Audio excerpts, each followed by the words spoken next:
நாங்க வந்து ஆட்சிக்கு வந்தா உடனடியா ஓய்வூதியம் தருவோம்னாரு. நாய்க்கு கூட இன்னைக்கு 8000 ரூபாய் ஓய்வூதியம். நாங்க நாதியத்து நிக்கிறோம்.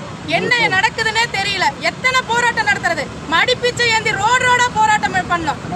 பிச்சை எடுக்கிற போராட்டம், கருப்பு முக்காடு அடிஞ்சு ஒப்பாரி போராட்டம், இன்னைக்கு நடு வீதியில வந்து நின்று மறியல் போராட்டம் நடத்துறோம். நாங்க எங்களுடைய மரண விளிம்பு வரைக்கும் போயிட்டு வந்தாலும் நம்மளுடைய தமிழக முதல்வருக்கு எங்களை கண்ணெடுத்து ஏறக்கூட பார்க்கறதுக்கு நேரமும் இல்லை, மனமும் இல்லை.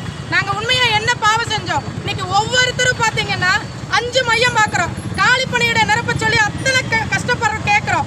ஆனா காலி பணியிடத்தை கூட நிரப்புறது கிடையாது.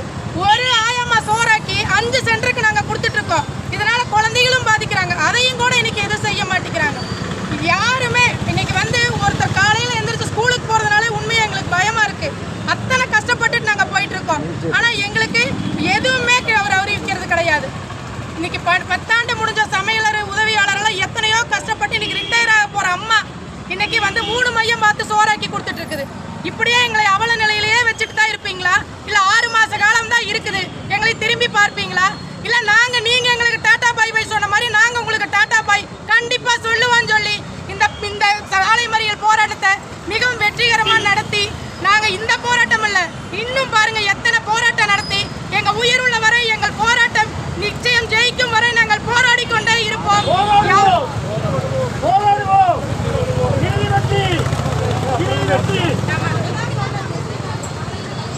தமிழக அரசு நிறைவேற்று சத்துணவு ஊழியர்களின் கோரிக்கைகள்